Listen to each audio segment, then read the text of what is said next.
ਸ਼੍ਰੀ ਵਾਹਿਗੁਰੂ ਜੀ। ਗਾਵੇ ਕੋ ਤਾਣ ਹੋਵੇ ਕਿਸੇ ਤਾਣ, ਗਾਵੇ ਕੋ ਦਾਤ ਜਾਣੇ ਨਿਸ਼ਾਨ। ਗਾਵੇ ਕੋ ਗੁਣ ਵਡਿਆਈਆਂ ਚਾਰ, ਗਾਵੇ ਕੋ ਵਿਦਿਆ ਵਿਖਵੀ ਚਾਰ। ਗਾਵੇ ਕੋ ਸਾਜ ਕਰੇ ਤਨ ਖੇ, ਗਾਵੇ ਕੋ ਜੀਲੇ ਫਿਰਦੇ। ਗਾਵੇ ਕੋ ਜਾਪੇ ਦਿਸੇ ਦੂਰ, ਗਾਵੇ ਕੋ ਵੇਖੇ ਹਾਦਰਾ ਹਦੂਰ। ਕਥਨਾ ਕਥੀ ਨ ਆਵੇ ਤੋਟ, ਕਥ ਕਥ ਕਥੀ ਕੋਟੀ ਕੋਟ ਕੋਟ। ਦੇਂਦਾ ਦੇ ਲੈਂਦੇ ਥੱਕ ਪਾਏ, ਜੁਗਾਂ ਜੁਗੰਤਰ ਖਾਈ ਖਾਏ। ਹੁਕਮੀ ਹੁਕਮ ਚਲਾਏ ਰਾਓ, ਨਾਨਕ ਵਿਗਸੇ ਵੇ ਪਰਵਾਓ। ਹੁਕਮੀ ਹੁਕਮ ਚਲਾਏ ਰਾਓ, ਨਾਨਕ ਵਿਗਸੇ ਵੇ ਪਰਵਾਓ।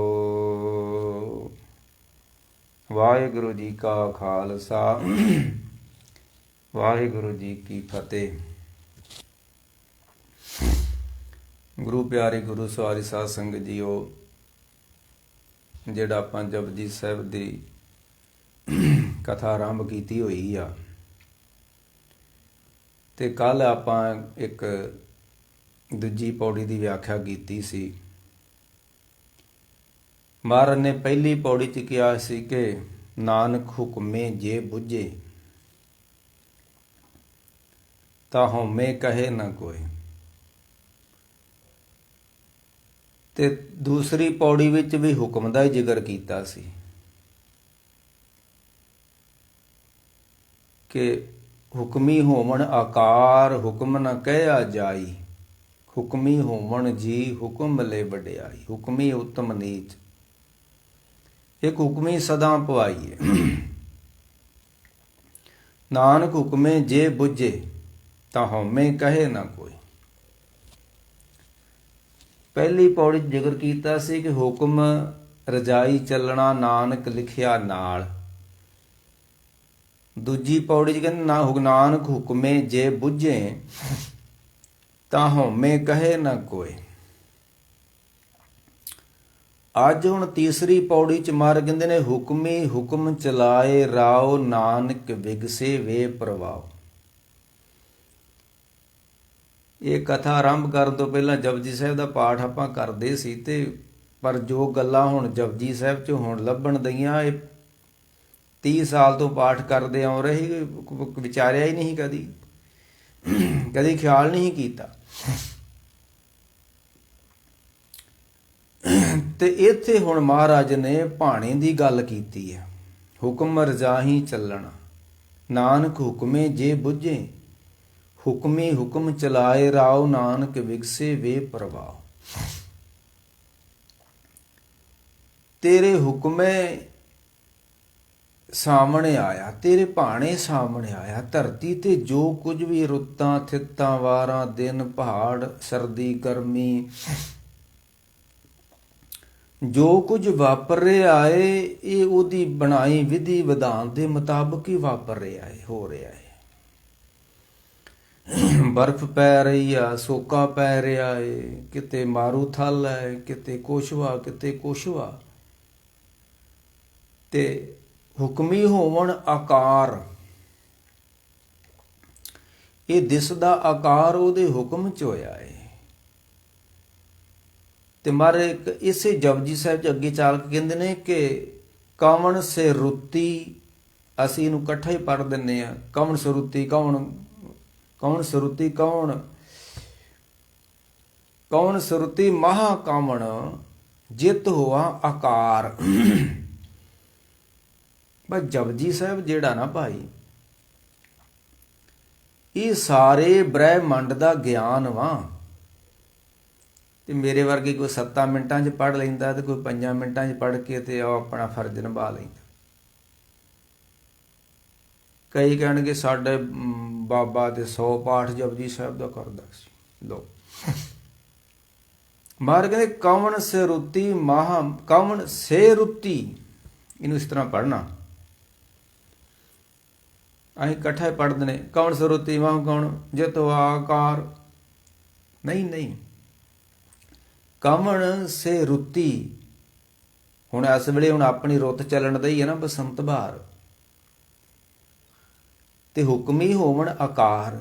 ਇਹ ਸੰਸਾਰ ਉਹਦੇ ਹੁਕਮ ਨਾਲ ਹੀ ਉਤਪਤ ਹੋਇਆ ਹੈ। ਸ਼ਬਦੇ ਉਤਪਤ ਪਰਲੋ ਹੋਵੇ, ਸ਼ਬਦੇ ਹੀ ਫਿਰ ਉਪਤ ਹੋਵੇ, ਹੁਕਮ ਨਾਲ ਹੀ। ਸ਼ਬਦ ਦਾ ਮਤਲਬ ਹੁਕਮ ਹੈ।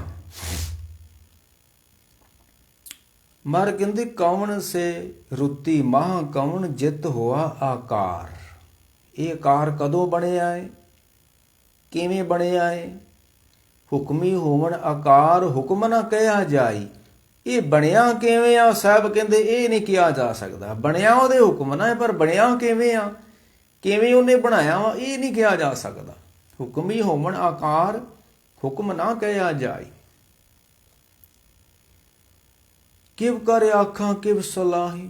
ਖੈਰ ਅਬੇਦ ਨਹੀਂ। ਕੌਣ ਸਰੂਤੀ ਮਾਂ ਕਵਣ ਜਿਤ ਹੋਆ ਆਕਾਰ। ਮਾਰ ਕਹਿੰਦੇ ਤੇਰੇ ਭਾਣੇ ਸਾਹਮਣੇ ਆਇਆ, ਹੁਕਮੀ ਵਰਸਣ ਲਾਗੇ ਮੇਹਾ। ਇਹ ਜਦੋਂ ਮੀਂਹ ਵਰਸਦਾ ਹੈ ਇਹ ਵੀ ਉਹਦੇ ਭਾਣੇ 'ਚ ਵਰਸਦਾ ਹੈ। ਬਰਸ ਮੇਘ ਜੀ ਤਿਲ ਮਿਲ ਮਨ ਲਾਓ, ਬਰਸ ਪਿਆਰੇ। ਇੰਦਰੇ ਨੂੰ ਫਰਮਾਇਆ ਵੀ ਮੂੰਹ ਮਿੱਠਾ ਸ਼ਹਿਬਰ ਲਾਏ। ਬੱਦਲ ਨੂੰ ਹੁਕਮ ਕਰਦਾ ਹੈ ਰੱਬ ਤੇ ਤਾਂ ਉਹ ਵਰਦਾ ਹੈ। ਤੇਰੇ ਭਾਣੇ ਸਾਹਮਣੇ ਆਇਆ, ਹੁਕਮੀ ਵਰਸਣ ਲਾਗੇ ਮੇਹਾ। ਸਾਜਨ ਸੰਤ ਮੇਰਾ ਨਾਮ ਜਪੇਹਾ। ਤੇ ਮਹਾਰਾਜ ਨੇ ਸਾਰੇ ਆਖਿਆ ਸੀ ਕਿ ਇਹ ਸਾਰੇ ਜਿਹੜਾ ਕੁਝ ਵੀ ਹੋ ਰਿਹਾ ਹੈ ਹੁਕਮੀ ਹੋਵਣ ਆਕਾਰ। ਤੇ ਅਖੀਰ ਤੇ ਜਾ ਕੇ ਨਾਨਕ ਹੁਕਮੇ ਜੇ ਬੁੱਝੇ। ਜਿਹੜਾ ਇਸ ਰੱਬ ਦੇ ਇਸ ਰਹੱਸ ਨੂੰ ਜਾਣ ਲੈਂਦਾ ਹੈ ਕਿ ਇਹ ਜਗ ਸੱਚੇ ਕੀ ਹੈ ਕੋਠੜੀ, ਸੱਚੇ ਕਾ ਵਿਚਵਾਸ ਇੱਕ ਨਾ ਹੁਕਮ ਸਮਾਏ ਲੈ। ਹਰ ਥਾਂ ਤੇ ਹੁਕਮ ਦੀ ਬਾਤ ਹੈ। ਇੱਕ ਨਾ ਹੁਕਮ ਸਮਾਏ ਲੈ, ਇੱਕ ਨਾ ਭਾਣੇ ਵਿੱਚ ਨਿਵਾਸ। ਇੱਕ ਨਾ ਹੁਕਮ ਸਮਾਏ ਲੈ, ਇੱਕ ਨੇ ਮਾਇਆ ਵਿੱਚ ਨਿਵਾਸ। ਇੱਕ ਨਾ ਭਾਣੇ ਕੱਢ ਲੈ, ਇੱਕ ਨਾ ਮਾਇਆ ਵਿੱਚ ਨਿਵਾਸ। ਬਾਬੇ ਫਰੀਦ ਨੇ ਵੀ ਆਖਿਆ ਹੈ ਬੰਦੇ, ਜਦੋਂ ਤੈਨੂੰ ਤਾਕਤ ਮਿਲੇ ਸ਼ਕਤੀ ਮਿਲੇ ਤੇ ਕੋਸ਼ਿਸ਼ ਕਰੀ ਖੁਦਾ ਦੇ ਹੁਕਮ 'ਚ ਰਹਿਣ ਦੀ।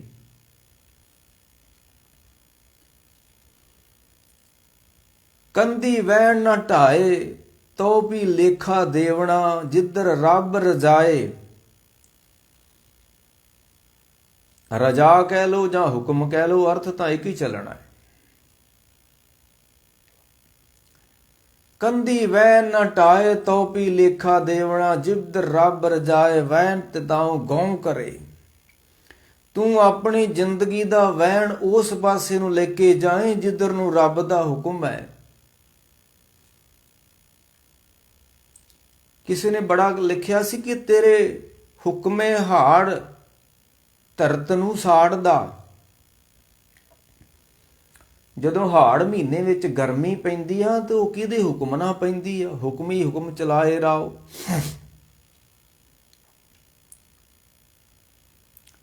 ਤੇਰੇ ਹੁਕਮੇ ਹਾੜ ਧਰਤ ਨੂੰ ਸਾੜਦਾ ਤੇ ਤੇਰੇ ਹੁਕਮੇ ਸਾਵਣ ਧਰਤ ਨੂੰ ਠਾਰਦਾ। ਜੇ ਹਾੜ ਦੀ ਰੁੱਤ ਧਰਤ ਨੂੰ ਸਾੜਦੀ ਆ ਤੇ ਸੌਣ ਦਾ ਮਹੀਨਾ ਜਿਹੜਾ ਧਰਤ ਨੂੰ ਠਾਰਦਾ ਵਾ, ਠੰਡ ਦਿੰਦਾ ਹੈ, ਪਾਣੀ ਦਿੰਦਾ ਹੈ, ਉਹ ਤੇਰੇ ਹੁਕਮ 'ਚ ਹੀ ਆਉਂਦਾ ਹੈ। ਤੇਰੇ ਭਾਣੇ ਸਾਵਣੇ ਆਇਆ। ਸਾਵਣ ਆਇਆ ਹੇ ਸਖੀ। ਕਿਸ ਤਰ੍ਹਾਂ ਆਇਆ ਸਾਵਣ? ਸਾਵਣ ਕਿਸ ਨੇ ਲਿਆਂਦਾ? ਹੁਕਮੀ ਹੋਵਣ ਆਕਾਰ ਹੁਕਮ ਨਾ ਕਹਿਆ ਜਾਈ। ਇਹ ਸੰਸਾਰ ਉਹਦੇ ਹੁਕਮ ਨਾਲ ਹੀ ਬਣਿਆ ਤੇ ਕਿਵੇਂ ਬਣਿਆ ਹੈ, ਹੁਕਮੀ ਹੋਵਣ ਆਕਾਰ ਹੁਕਮ ਨਾ ਕਹਿਆ ਜਾਏ। ਤੇਰੇ ਭਾਣੇ ਤੇਰੇ ਹੁਕਮੇ ਹਾੜ ਧਰਤ ਨੂੰ ਸਾੜਦਾ, ਤੇਰੇ ਹੁਕਮੇ ਸਾਵਣ ਧਰਤ ਨੂੰ ਠਾਰਦਾ, ਤੇਰੇ ਹੁਕਮੇ ਫੱਗਣ ਪੱਤੇ ਝਾੜਦਾ। ਆਪੋ ਮਾਹ ਦਾ ਮਹੀਨਾ ਨਹੀਂ, ਹੁਣ ਕਿਦਾਂ ਪੱਤੇ ਝੜਦਾ ਇਹਨੇ, ਇਹ ਕੌਣ ਝਾੜ ਰਿਹਾ ਹੈ? ਤੇਰੇ ਹੁਕਮੇ ਪੋ ਫੱਗਣ ਪੱਤੇ ਝਾੜਦਾ, ਤੇ ਤੇਰੇ ਹੁਕਮੇ ਚੇਤਰ ਰੰਗ ਖਿਲਾਰਦਾ। ਅਗਲਾ ਮਹੀਨਾ ਹੁਣ ਚੇਤ ਦਾ ਜਦੋਂ ਆਉਣਾ, ਵੇਖੋ ਕਿਦਾਂ ਫੁੱਲ ਫਲ ਖਿੜੇ ਹੋਣੇ ਆ। ਕੌਣ ਖੜਾਉਂਦਾ ਹੈ? ਦੇਖ ਫੂਲ ਫੂਲੇ ਅੰਗ ਤਿਆਗ ਤਾਗੇ, ਚਰਨ ਕਮ ਭਾਗੇ ਤੂੰ ਮਿਲੋ ਪ੍ਰਭ ਸੁਭਾਗੇ। ਹਰ ਚੇਤ ਮਨ ਮੇਰੇ ਬਸੰਤ ਰੁੱਤ ਆਈ, ਪਰ ਫੂਲਤਾ ਰਹੇ। ਤੇਰੇ ਭਾਣੇ ਪੋ ਫੱਗਣ ਪੱਤੇ ਝਾੜਦਾ, ਤੇਰੇ ਹੁਕਮੇ ਚੇਤਰ ਰੰਗ ਖਿਲਾਰਦਾ। ਹੁਣ ਪੱਤੇ ਝਾੜਨ ਤੋਂ ਬਾਅਦ ਫਿਰ ਰੰਗ ਆਉਣਾ ਹੈ ਫੁੱਲਾਂ ਦੇ ਉੱਤੇ। ਆ ਜਿਹੜੀਆਂ ਜੰਗਾਂ ਲੱਗ ਜਾਂਦੀਆਂ ਨਾ, ਤੇ ਇਹ ਜੰਗਾਂ ਤੋਂ ਬਾਅਦ ਧਰਤੀ ਦਾ ਨਿਖਾਰ ਹੁੰਦਾ ਹੈ। ਇਹ ਜੰਗਾਂ ਵੀ ਜਿਹੜੀਆਂ ਰੱਬ ਦੇ ਹੁਕਮ 'ਚ ਲੱਗਦੀਆਂ ਨੇ, ਤੇ ਧਰਤੀ ਤੋਂ ਬੰਦੇ ਮਨੁੱਖਤਾ ਮੁੱਕ ਜਾਂਦੀ, ਫਿਰ ਨਵੀਂ ਮਨੁੱਖਤਾ ਆਉਂਦੀ ਹੈ। ਕਬਾੜ ਨਿਕਲ ਜਾਂਦਾ ਸਾਰਾ। ਆ ਜਿਹੜਾ ਲੋਹਾ ਜਦੋਂ ਖਰਾਬ ਹੋ ਜਾਂਦਾ ਨਾ, ਉਹਨੂੰ ਨਹੀਂ ਕਬਾੜ, ਤੇ ਕਬਾੜ ਨੂੰ ਭੱਠੀਆਂ 'ਚ ਸੁੱਟ ਕੇ ਫਿਰ ਸੁੱਧ ਬਣਾ ਦਿੱਤਾ ਜਾਂਦਾ ਹੈ। ਇਹ ਇੰਨਾ ਗੋਲਾ ਬਰੂਦ ਬਣਾ ਕੇ ਰੱਖਿਆ ਬੰਦੇ ਨੇ, ਇਹਨੇ ਆਪਣੀ ਮੌਤ ਬਣਾ ਕੇ ਰੱਖੀ। ਇਹਨੇ ਮਰਨਾ ਹੀ ਮਰਨਾ ਵਾ, ਤੇ ਇਹਦੇ 'ਚ ਕਿਹੜੀ ਗੱਲ ਹੈ? ਇਹ ਵਰਲਡ ਵਾਰਾਂ ਲੱਗਣੀਆਂ ਨੇ, ਬੰਦਿਆਂ ਨੇ ਮਰਨਾ ਹੀ ਮਰਨਾ ਵਾ। ਤੇਰੇ ਹੁਕਮੇ ਫੱਗਣ ਪੱਤੇ ਝਾੜਦਾ, ਤੇਰੇ ਹੁਕਮੇ ਚੇਤਰ ਰੰਗ ਖਿਲਾਰਦਾ। ਇਸ ਆਦਮ ਦੀ ਕੀ ਪਾਇਆ? ਬੰਦਾ ਕੀ ਕਰ ਸਕਦਾ ਹੈ? ਕਿਸੇ ਬੰਦੇ ਕੋ ਕੋਈ ਪਾਵਰ ਇੱਕ ਫੁੱਲ ਨੂੰ ਪੈਦਾ ਕਰ ਦੇ ਧਰਤੀ ਤੇ? ਇਹ ਦਾਅਵੇ ਤਾਂ ਬੜੇ ਬੜੇ ਕਰਦਾ ਹੈ।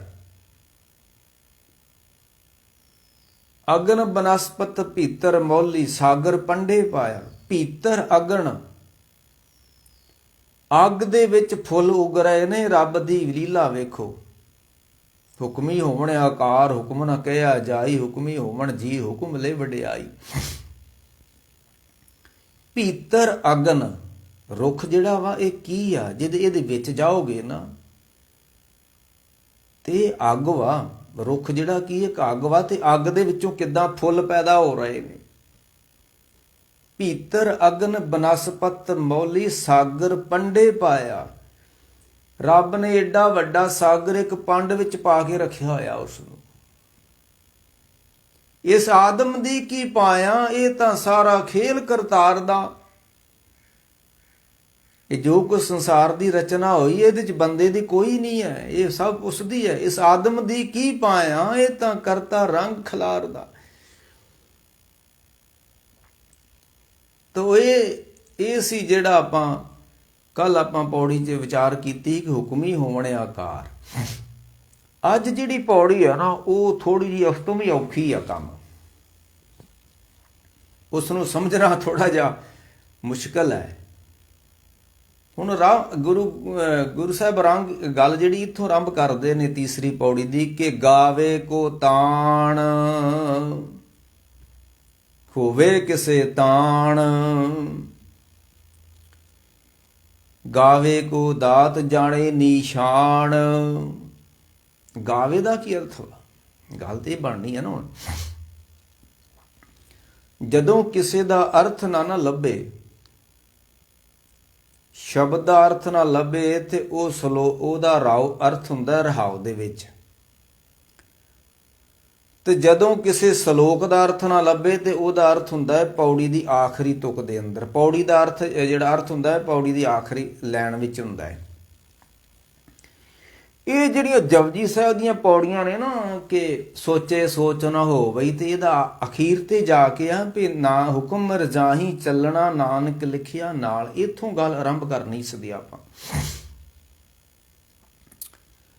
ਨਾਨਕ ਹੁਕਮੇ ਜੇ ਬੁਝੈ ਤਾਂ ਹਉਮੈ। ਇਹਦੀ ਹੁਣ ਅਰਥ ਆਪਾਂ ਜਿਹੜਾ ਅੱਜ ਪੌੜੀ ਆਰੰਭ ਕੀਤੀ ਆ ਕਿ ਗਾਵੇ ਕੋ ਤਾਣ, ਹੋਵੇ ਕਿਸੇ ਤਾਣ, ਤੇ ਗਾਵੇ ਦਾ ਅਰਥ ਕੀ ਆ?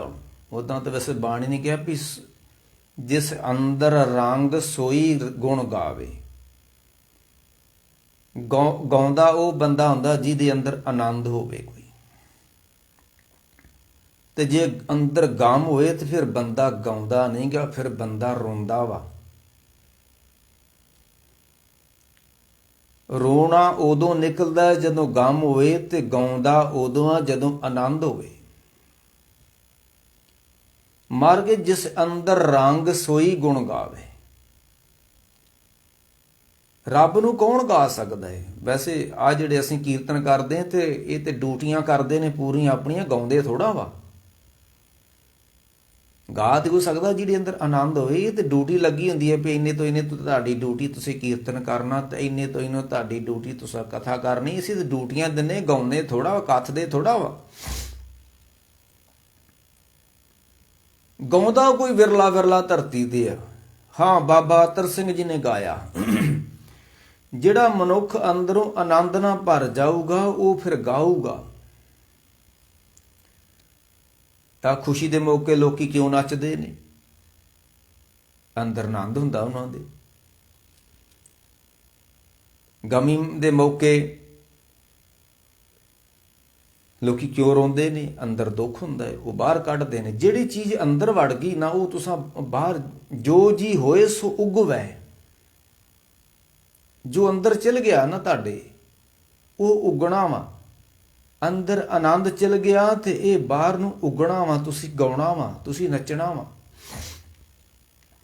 ਕਬੀਰ ਸਾਹਿਬ ਕਹਿੰਦੇ, ਗਾਵੋ ਗਾਵੋ ਰੀ ਦੁਲਹਣੀ ਮੰਗਲ ਚਾਰਾ, ਐ ਸਹੇਲੀਆਂ ਐ ਸਖੀਏ ਆਓ ਮਿਲ ਕੇ ਗਾਈਏ। ਕੀ ਹੋ ਗਿਆ? ਕਿਉਂ ਗਾਉਣਾ ਹੈ?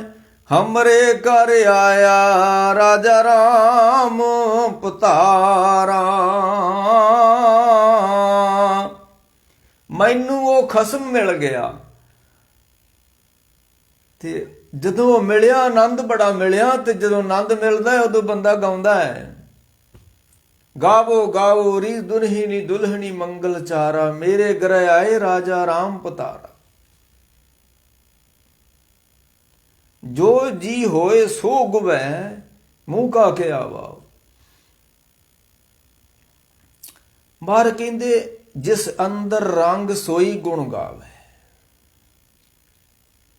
ਪਰ ਇੱਥੇ ਅਰਥ ਕੁਝ ਹੋਰ ਬਣਦਾ ਹੈ, ਗਾਵੇ ਕੋ ਤਾਣ, ਕਿਉਂਕਿ ਇਹਦੀ ਆਖਰੀ ਤੁਕ ਨੇ ਇਹਦਾ ਅਰਥ ਕਰਨਾ ਹੈ। ਜੈਸੇ ਗੁਰੂ ਅਰਜਨ ਦੇਵ ਜੀ ਕਹਿੰਦੇ, ਧੀਰੋਂ ਦੇਖ ਤੁਮਾਰੇ ਰੰਗਾ, ਮੈਂ ਤੇਰੇ ਰੰਗ ਨੂੰ ਵੇਖ ਕੇ ਤੇ ਬੜਾ ਧੀਰਜਵਾਨ ਹੋਇਆ ਹੈ, ਬੜਾ ਆਨੰਦ ਬਣਿਆ ਹੋਇਆ ਤੇਰੇ ਰੰਗ ਨੂੰ ਵੇਖ ਕੇ।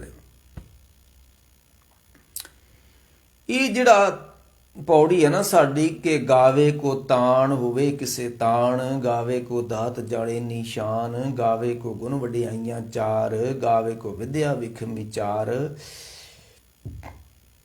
ਇਹਦਾ ਅਰਥ ਅਖੀਰ ਤੇ ਗੁਰੂ ਨਾਨਕ ਸਾਹਿਬ ਨੇ ਕਰ ਦਿੱਤਾ ਹੈ ਕਿ ਕਥਨਾ ਕਥੀ ਨਾ ਆਵੇ ਤੋਟਾ। ਗਾਉਣ ਦਾ ਅਰਥ ਵਾ ਇਥੇ ਕਥਨ ਕਰਨਾ, ਬਿਆਨ ਕਰਨਾ।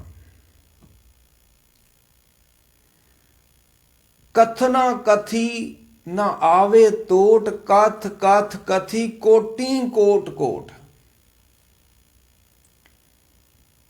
ਕਰੋੜਾਂ ਕਥਾਕਾਰਾਂ ਨੇ ਕਰੋੜਾਂ ਤਰ੍ਹਾਂ ਦੀ ਕਥਾ ਲਿਖੀ ਰੱਬ ਦੀ। ਮੈਂ ਤੇ ਅੱਗੇ ਵੀ ਇੱਕ ਦਿਨ ਕਹਿਣਾ ਵੀ ਸਾਡੇ ਕੋਲ ਤੇ ਇੱਕ ਸ਼ਲੋਕ ਵੀ ਰੱਬ ਦੇ ਪਰਥਾਏ ਨਹੀਂ ਲਿਖਿਆ ਜਾਣਾ, ਤੇ ਗੁਰੂ ਅਰਜਨ ਦੇਵ ਨੇ ਕਿੰਨੇ ਸ਼ਲੋਕ ਤੇ ਕਿੰਨੇ ਸ਼ਬਦ ਤੇ ਕਿੰਨੀਆਂ ਅਸ਼ਟਪਦੀਆਂ ਰੱਬ ਤੇ ਲਿਖ ਦਿੱਤੀਆਂ।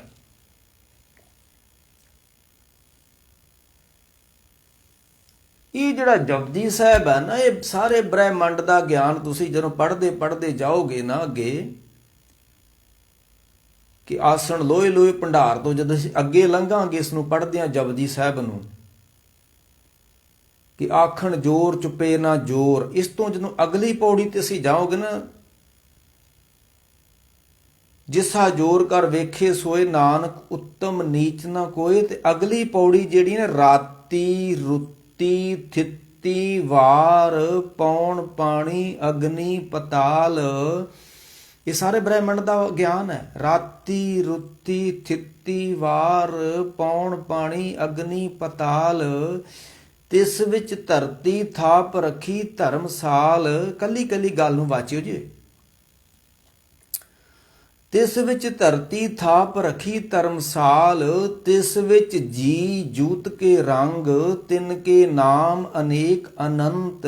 ਕਰਮੀ ਕਰਮੀ ਹੋਏ ਵਿਚਾਰ, ਸੱਚਾ ਆਪ ਸੱਚਾ ਦਰਬਾਰ। ਤਿੱਥੇ ਸੋਹਣ ਪੰਚ ਪਰਵਾਨ, ਨਦਰੀ ਕਰਮ ਪਵੇ ਨਿਸ਼ਾਨ।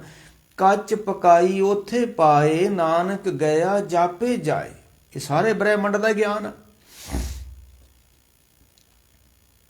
ਤੇ ਉੱਥੇ ਆਓ ਮਾਰ ਕਹਿੰਦੇ ਕਥਨਾ ਕਥੀ ਨਾ ਆਵੇ ਤੋੜਾ। ਬਹੁਤ ਕਥਾਕਾਰਾਂ ਨੇ ਰੱਬ ਦੀ ਕਥਾ ਕੀਤੀ ਆ ਤੇ ਕਥਾ ਲਿਖੀ ਆ ਤੇ ਕਥਾ ਕਰਦੇ ਨੇ, ਪਰ ਗੱਲ ਅਜੇ ਮੁੱਕੀ ਨਹੀਂ ਹੈ ਰੱਬ ਦੀ। ਕਥਨਾ ਕਥੀ ਨਾ ਆਵੇ ਤੋਟ, ਕਥ ਕਥ ਕਥੀ ਕੋਟੀ ਕੋਟ ਕੋਟ। ਕਿੰਨੇ ਧਰਮ ਗ੍ਰੰਥ ਰੱਬ ਤੇ ਲਿਖੇ ਗਏ ਨੇ, ਪਰ ਕੀ ਰੱਬ ਦੀ ਕਥਾ ਮੁਕੰਮਲ ਹੋ ਚੁੱਕੀ ਆ? ਨਾ। ਕਿਉਂ ਨਹੀਂ ਮੁਕੰਮਲ ਹੋਈ? ਕਿਉਂਕਿ ਉਹ ਬੇਅੰਤ ਵਾ, ਉਹ ਅਗੰਮ ਵਾ, ਉਹ ਅਗੋਚਰ ਵਾ। ਅਗੋਚਰ ਦਾ ਮਤਲਬ ਜਿੱਥੋਂ ਤੱਕ ਕਿਸੇ ਦੀ ਪਹੁੰਚ ਨਹੀਂ ਹੈ।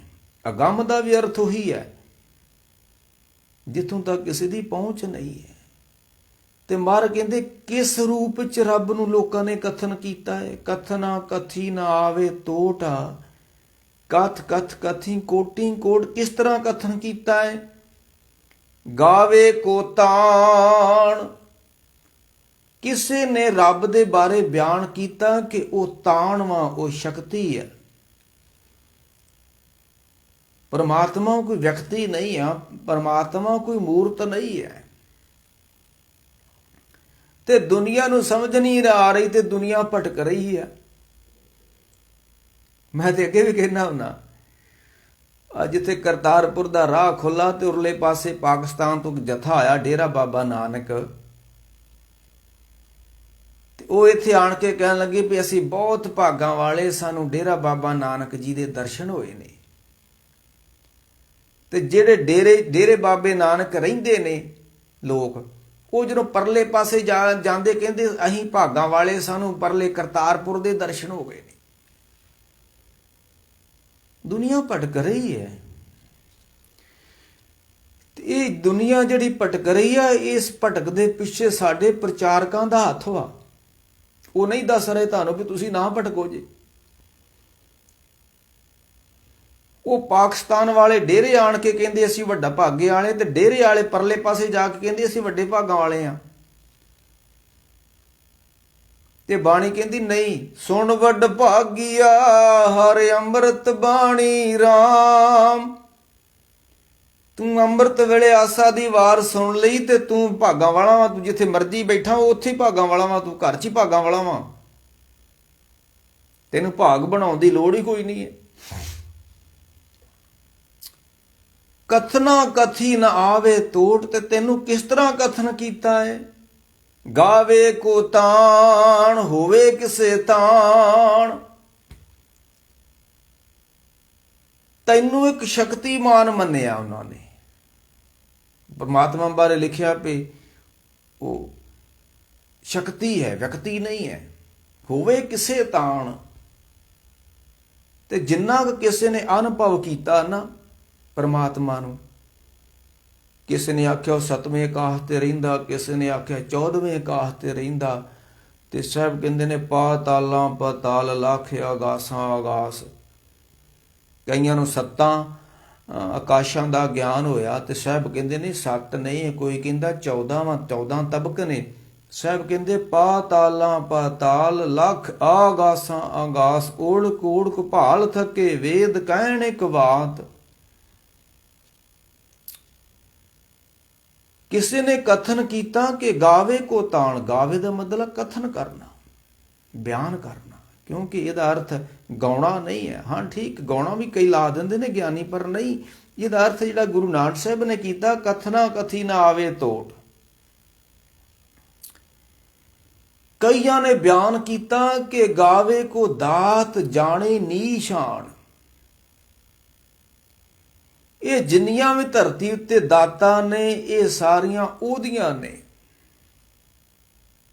ਜੈ ਪ੍ਰਸਾਦ 36 ਅੰਮ੍ਰਿਤ ਖਾਏ, ਜੇ ਪ੍ਰਸਾਦ ਤੇਰਾ ਸੁੰਦਰ ਰੂਪ, ਤੈਨੂੰ ਰੂਪ ਕਿੱਥੋਂ ਮਿਲਿਆ ਹੈ? ਧਰਤੀ ਦੇਗ ਮਿਲੀ ਇੱਕ ਵਾਰਾ, ਭਾਗ ਤੇਰਾ ਭੰਡਾਰੀ। ਧਰਤੀ ਰੱਬ ਨੇ ਬਹੁਤ ਵੱਡੀ ਇੱਕ ਦੇਗ ਬਣਾਈ ਹੋਈ ਹੈ।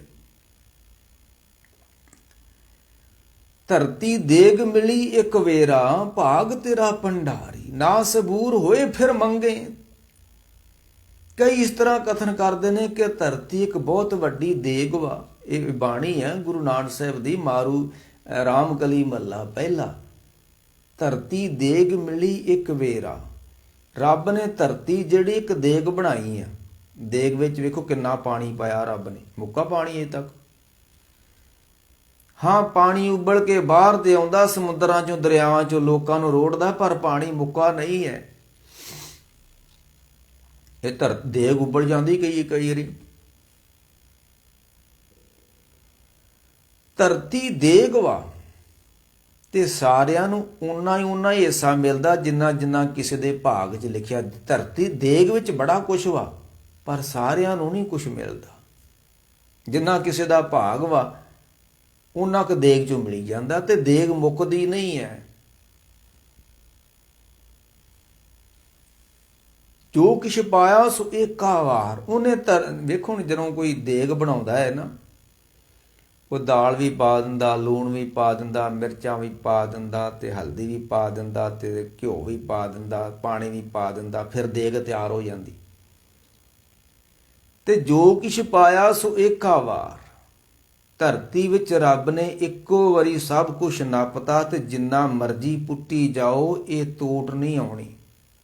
ਤੋਟ ਨਾ ਆਵੇ ਵੱਧ ਹੋ ਜਾਏ।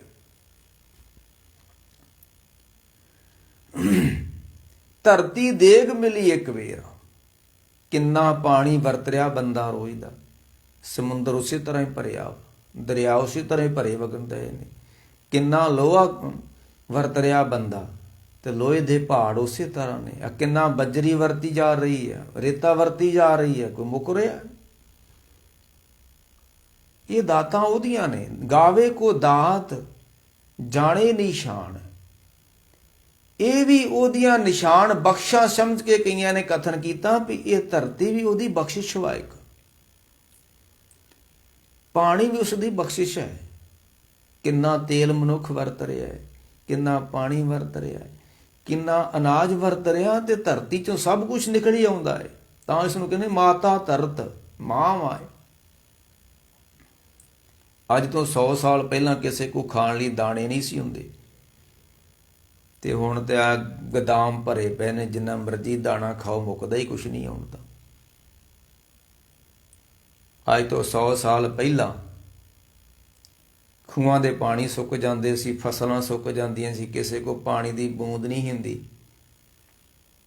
ਤੇ ਹੁਣ ਕਿੰਨੇ ਮੋਟਰਾਂ ਚੱਲਣ ਦੀਆਂ, ਨਹਿਰਾਂ ਚੱਲਣ ਦੀਆਂ, ਪਾਣੀ ਵਧਿਆ ਕਿ ਘਟਿਆ ਵਾ? ਪਹਿਲੋਂ ਦਾਣਾ ਨਹੀਂ ਕਿਸੇ ਕੋ ਖਾਣ ਨਹੀਂ ਹੁੰਦਾ, ਤੇ ਹੁਣ ਤੇ ਦਾਣਿਆਂ ਦੇ ਭੰਡਾਰ ਪਏ ਨੇ। ਵੱਧਦਾ ਜਾ ਰਿਹਾ। ਜਿੰਨਾ ਧਰਤੀ ਚੋਂ ਕੱਢੋਗੇ ਇਹ ਮੁੱਕਣਾ ਨਹੀਂਗਾ। ਸਾਹਿਬ ਕਹਿੰਦੇ ਕਈ ਇਸ ਤਰ੍ਹਾਂ ਕਥਨ ਕਰਦੇ ਨੇ ਕਿ ਇਹ ਗਾਵੇ ਕੋ ਦਾਤ ਜਾਣੇ ਨਿਸ਼ਾਨ। ਇਹ ਉਸ ਦੀ ਰਹਿਮਤ ਵਾ। ਨਿਸ਼ਾਨ ਮੈਨੇ ਬਖਸ਼ਿਸ਼ ਵਾ, ਕਿ ਉਹਨੇ ਇੰਨਾ ਕੁਛ ਧਰਤੀ 'ਚ ਪਾਇਆ, ਇਹ ਵੀ ਉਸ ਦੀ ਬਖਸ਼ਿਸ਼ ਆ। ਕਈਆਂ ਨੇ ਇਸ ਤਰ੍ਹਾਂ ਕਥਨ ਕੀਤਾ ਉਹਨੂੰ। ਗਾਵੇ ਕੋ ਗੁਣ ਵਡਿਆਈਆਂ ਚਾਰ। ਕਈਆਂ ਨੇ ਰੱਬ ਦੇ ਗੁਣਾਂ ਨੂੰ ਵਿਖਿਆਨ ਕੀਤਾ ਤੇ ਬੜੇ ਚੰਗੇ ਤਰੀਕੇ ਦੇ ਨਾਲ ਕੀਤਾ ਹੈ। ਗਾਵੇ ਕੋ ਗੁਣ ਵਡਿਆਈਆਂ, ਉਹਦੀਆਂ ਵਡਿਆਈਆਂ, ਉਹਦੀਆਂ ਖੂਬੀਆਂ ਬਿਆਨ ਕੀਤੀਆਂ, ਤੇ ਚਾਰ ਮੈਨੇ ਬੜੇ ਸੁੰਦਰ ਤਰੀਕੇ ਦੇ ਨਾਲ ਕੀਤੀਆਂ ਹੋਈਆਂ ਨੇ। ਉਹ ਜਿੱਦਾਂ ਪਿੱਛੇ ਜੋ ਪਨਿਆਰੇ ਵਾਲੇ, ਉਹ ਬਾਬਾ ਪਨਿਆਰੇ ਵਾਲਾ ਨੇ ਗ੍ਰੰਥ ਲਿਖ ਲਿਆ ਸੀ, ਜੋ ਊਂਟ ਪਟਾਂਗ ਗਰਥ ਵਿੱਚ ਲਿਖ ਲਿਆ ਉਹਨੇ। ਧੰਨ ਧੰਨ ਬਾਬਾ ਸਾਡਾ ਜਿਹਨੇ ਬਿੱਲੀਆਂ ਨੂੰ ਤਾਰਿਆ, ਧੰਨ ਧੰਨ ਬਾਬਾ ਜਿਹਨੇ ਕੁੱਤੀਆਂ ਨੂੰ ਤਾਰਿਆ, ਬਾਣੀ ਲਿਖ ਲਈ ਉਹਨੇ। ਵੇਖੋ ਇੱਥੇ ਦੇਹਧਾਰੀ ਗੁਰੂ ਕਹਿੰਦੇ ਨੇ, ਇਹ ਉਹਨਾਂ ਸ਼ਲੋਕ ਲਿਖਿਆ, ਇਹ ਗੁਰੂ ਅੰਨਾ, ਗੁਰੂ ਕਾਣਾ, ਗੁਰੂ ਲੰਗੜਾ, ਗੁਰੂ ਪਿੰਗਲਾ, ਰਹੀਏ ਗੁਰੂ ਕੇ ਦਾਸ। ਇਹ ਬਾਣੀ ਜੇ ਇਹਨਾਂ ਦੀ। ਜਦੋਂ ਅਕਲ ਹੀ ਕੋਈ ਨਹੀਂ ਤੇ ਉਹਨੂੰ ਸੁੰਦਰਤਾ ਕਿਵੇਂ ਦਿਓਗੇ ਰੱਬ ਦੀਆਂ ਵਡਿਆਈਆਂ ਨੂੰ? ਜਿਹਨੂੰ ਅਕਲ ਹੋਊਗੀ ਉਹੀ ਰੱਬ ਦੇ ਗੁਣਾਂ ਨੂੰ ਕਿਸੇ ਤਰੀਕੇ ਨਾਲ ਲਿਖੂਗਾ। ਵੇਖੋ ਬਸੰਤ ਰਾਗ ਦੀ ਬਾਣੀ ਕਿਸ ਤਰੀਕੇ ਨਾਲ ਲਿਖੀ ਗੁਰੂ ਅਰਜਨ ਦੇਵ ਜੀ ਨੇ। ਸ਼੍ਰੀ ਰਾਗ ਪੜ੍ਹੋ ਕਿਸੇ ਹੋਰ ਤਰੀਕੇ ਨਾਲ ਲਿਖਿਆ, ਮਾਰੂ ਰਾਗ ਕਿਸੇ ਹੋਰ ਤਰੀਕੇ ਨਾਲ ਲਿਖਿਆ, ਮਾਝ ਰਾਗ ਕਿਸੇ ਹੋਰ ਤਰੀਕੇ ਨਾਲ ਲਿਖਿਆ ਹੋਇਆ। ਪੜਤਾਲਾਂ ਨੇ, ਸੋਰਠੇ ਨੇ, ਅਸ਼ਟਪਦੀਆਂ ਨੇ, ਛੰਦ ਨੇ, ਬੜਾ ਕੁਛ ਸਵਈਏ ਨੇ। ਕਿਸੇ ਤਰੀਕੇ ਨਾਲ ਕਿੰਨੀ ਖੂਬੀ ਦੇ ਨਾਲ ਰੱਬ ਦੇ ਗੁਣ ਬਿਆਨ ਕੀਤੇ ਨੇ ਬਾਣੀ ਅੰਦਰ। ਗਾਵੇ ਕੋ ਗੁਣ ਵਡਿਆਈਆਂ ਚਾਰ। ਕਈਆਂ ਨੇ ਬੜੇ ਵਧੀਆ ਤਰੀਕੇ ਦੇ ਨਾਲ, ਚਾਰ ਦਾ ਅਰਥ ਹੈ ਸੁੰਦਰਤਾ, ਸੁੰਦਰਤਾ ਦੇ ਨਾਲ, ਬੜੀ ਸੁੰਦਰਤਾ ਦੇ ਨਾਲ ਰੱਬ ਦੇ ਗੁਣਾਂ ਨੂੰ ਬਿਆਨ ਕੀਤਾ ਹੈ, ਲਿਖਿਆ ਹੈ। ਤੇ ਗਾਵੇ ਕੋ ਵਿਦਿਆ ਵਿਖਮ ਵਿਚਾਰ।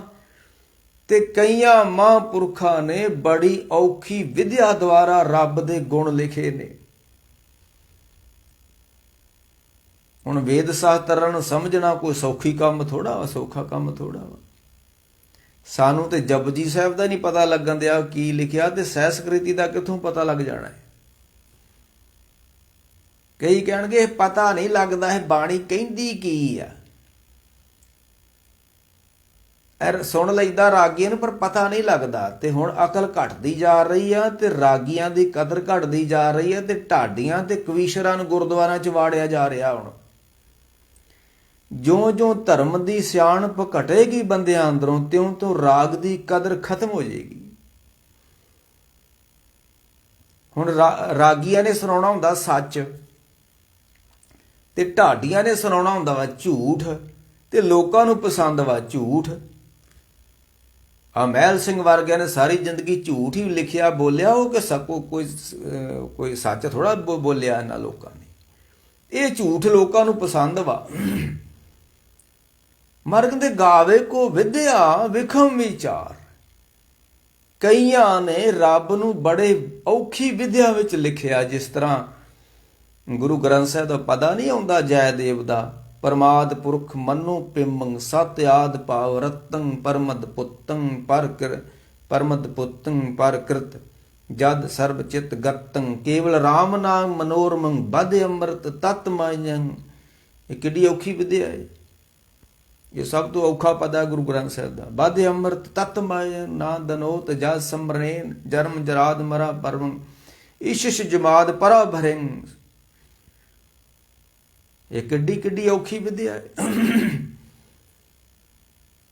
ਤੇ ਜਿਨ੍ਹਾਂ ਦੀ ਅਕਲ ਘੱਟ ਆ ਉਹ ਕਹਿੰਦੇ ਨੇ ਪਤਾ ਨਹੀਂ ਬਾਣੀ ਕੀ ਕਹਿੰਦੀ ਆ। ਇਹ ਤੁਹਾਨੂੰ ਪਤਾ ਨਹੀਂ ਕਿੱਥੋਂ ਪਤਾ ਲੱਗ ਜਾਂਦਾ ਵੀ ਹੁਣ ਚੁੱਲ੍ਹੇ ਪੁੱਟਣੇ ਨੇ ਗੁਰਦੁਆਰੇ, ਤੇ ਲੰਗਰ ਬਣਾਉਣਾ, ਤੇ ਪਕੌੜੇ ਕੱਢਣੇ ਆ, ਤੇ ਚੋਲੇ ਦੇ ਮੇਲੇ ਮਨਾਉਣੇ ਆ। ਇਹ ਪਤਾ ਨਹੀਂ ਕਿੱਥੋਂ ਇਹਨਾਂ ਨੂੰ ਪਤਾ ਲੱਗ ਜਾਂਦਾ ਇਹਨਾਂ ਗੱਲਾਂ ਦਾ। ਬਾਣੀ ਕੀ ਕਹਿੰਦੀ ਇਹ ਨਹੀਂ ਪਤਾ ਲੱਗਦਾ ਸਾਨੂੰ। ਨਾ ਪਤਾ ਲਾਉਣਾ ਵੀ ਨਹੀਂ ਚਾਹੀਦਾ ਕਿ ਪੰਗਾ ਪੈ ਜੂ ਪਤਾ ਲੱਗਿਆ ਤਾਂ। ਨਹੀਂ ਮਾਰੇ ਕਹਿੰਦੇ ਕਈਆਂ ਐਸੇ ਮਹਾਂਪੁਰਖ ਧਰਤੀ ਤੇ ਹੋਏ ਨੇ ਜਿਹੜੇ ਬੜੇ। ਭਾਈ ਗੁਰਦਾਸ ਜੀ ਹੋਣਾ ਨੇ ਕਿੰਨੀਆਂ ਵਾਰਾਂ ਲਿਖੀਆਂ ਨੇ। ਭਾਈ ਗੁਰਦਾਸ ਜੀ ਹੋਣਾ ਨੇ 600 ਕਵਿਤ ਲਿਖਿਆ ਹੈ। ਇੱਕ ਸ਼ਲੋਕ ਵੀ ਨਹੀਂ ਲਿਖਿਆ ਜਾਂਦਾ। ਜਿਨ੍ਹਾਂ ਨੇ 600 ਕਵਿਤ ਲਿਖ ਦਿੱਤਾ, ਉਹਨਾਂ ਦੀ ਕਿੱਡੀ ਅਕਲ ਉੱਪਰ ਦੀ ਹੋਏਗੀ। ਗਾਵੇ ਕੋ ਵਿਦਿਆ ਵਿਖਮ ਵਿਚਾਰ। ਉਹਨਾਂ ਨੇ ਬੜੀ ਔਖੀ ਵਿਦਿਆ ਦੁਆਰਾ ਰੱਬ ਨੂੰ ਬਿਆਨ ਕੀਤਾ ਹੋਇਆ ਵਾ। ਵਿਖਮ ਵਿਚਾਰ ਵਾ ਉਹਨਾਂ ਦੀ। ਤੇ ਗਾਵੇ ਕੋ ਸਾਜ ਕਰੇ ਤਨ ਖੇ। ਤੇ ਕਈਆਂ ਨੇ ਮੌਤ ਉੱਤੇ ਗ੍ਰੰਥ ਲਿਖੇ ਨੇ ਕਿ ਰੱਬ ਕਈ ਸਾਜਦਾ ਵੀ ਆ ਤੇ ਰੱਬ ਵਿਨਾਸ਼ ਵੀ ਕਰ ਦਿੰਦਾ ਹੈ। ਜਿੱਦਾਂ ਗੁਰੂ ਤੇਗ ਬਹਾਦਰ ਸੱਚੇ ਪਾਤਸ਼ਾਹ ਨੇ ਸਾਰੀ ਬਾਣੀ ਮੌਤ ਤੇ ਹੀ ਲਿਖੀ ਹੈ। ਸਾਧੋ ਰਚਨਾ ਰਾਮ ਬਣਾਈ, ਇੱਕ ਬਿਨਸੇ ਇੱਕ ਅਸਤਰ ਮਾਨੇ, ਅਚਰਜ ਲਖਿਓ ਨਾ ਜਾਈ।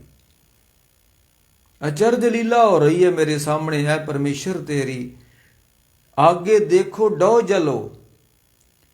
ਅੱਜ ਪਤਾ ਨਹੀਂ ਕਿੰਨਿਆਂ ਕੁ ਨੂੰ ਚਿਖਾ ਉੱਤੇ ਰੱਖ ਕੇ ਤੇ ਖਾਕ ਕਰ ਦੇਣਾ, ਤੇ ਕਈਆਂ ਨੂੰ ਮਿੱਟੀ ਵਿੱਚ ਦਫਨ ਕਰਕੇ ਮਿੱਟੀ ਕਰ ਦੇਣਾ, ਕਈਆਂ ਨੂੰ ਜਲ ਪ੍ਰਵਾਹ ਕਰ ਦੇਣਾ। ਵੇਖੋ ਕੀ ਲੀਲਾ ਹੋ ਰਹੀ। ਗਾਵੇ ਕੋ ਸਾਜ ਕਰੇ ਤਨ ਖੇ, ਆਗੇ ਦੇਖੋ ਡੋ ਜਲੋ। ਅੱਗੇ ਅੱਗ ਲੱਗੀ ਹੋਈ ਹੈ, ਸੜਦੇ ਜਾ ਰਹੇ ਨੇ ਮੁਰਦੇ, ਮੜੀਆਂ 'ਚ ਤੁਰੇ ਜਾਂਦੇ ਨੇ। ਪਾਛੇ ਹਰਿਓ ਅੰਗੂਰਾ, ਦੇ ਪਿੱਛੇ ਹੋਰ ਤੁਰੇ ਆਉਂਦੇ ਨੇ। ਜੇ ਮੜੀਆਂ ਨੂੰ ਤੁਰੇ ਜਾਣਦੇ ਨੇ ਲੋਕੀ ਬੁੱਢੇ, ਤੇ ਪੋਤੇ ਘਰਾਂ 'ਚ ਜੰਮਣਦੇ ਨੇ, ਤੇ ਇਹ ਤੇ ਉਹਦੀ ਲੀਲਾ ਹੀ ਹੈ ਨਾ। ਆਗੇ ਦੇਖੋ ਡੋ ਜਲੋ, ਪਾਛੇ ਹਰਿਓ ਅੰਗੂਰ, ਜਿਸ ਤੇ ਉਪਜੇ ਤਿਸ ਤੇ ਬਿਨਸੇ, ਘਟ ਘਟ ਸੋ ਸੱਚ ਭਰਪੂਰ। ਗੁਰੂ ਨਾਨਕ ਸਾਹਿਬ ਕਹਿੰਦੇ ਨੇ ਗਾਵੇ ਕੋ ਸਾਜ ਕਰੇ ਤਨ ਖੇ। ਕਈਆਂ ਨੇ ਇਸ ਉੱਤੇ ਪਦੇ ਲਿਖੇ ਨੇ ਕਿ ਪਰਮੇਸ਼ਰ ਸਾਰਿਆਂ ਨੂੰ ਸਾਜਦਾ ਹੈ ਤੇ ਸਾਰਿਆਂ ਨੂੰ ਖਤਮ ਕਰ ਦਿੰਦਾ ਹੈ। ਕਈਆਂ ਨੇ ਇਸ ਤਰ੍ਹਾਂ ਕਥਨ ਕੀਤਾ ਹੈ, ਗਾਵੇ ਕੋ ਜੀ ਲੈ ਫਿਰ ਦੇ। ਇਹ ਸਾਡੇ ਸਰੀਰ ਵਿੱਚ ਉਸਨੇ ਜਿੰਦ ਪੈਦਾ ਕੀਤੀ ਹੋਈ ਹੈ। ਗਾਵੇ ਕੋ ਜੀ ਲੈ ਫਿਰ ਦੇ, ਜਿੰਨੇ ਇਸ ਦੇ ਅੰਦਰ ਜਿੰਦ ਪਾਈ ਆ ਨਾ, ਉਹਨੇ ਕੱਢ ਲੈਣੀ ਮੁੜ ਕੇ। ਜਿੰਦ ਨਮਾਣੀ ਕੱਢੀਏ, ਹੱਡਾਂ ਕੂਕੜ ਕਾਏ, ਸਾਹੇ ਲਿਖੇ ਨਾ ਚੱਲੇ, ਜਿੰਦੂ ਕੂਤ ਸਮਝਾਏ।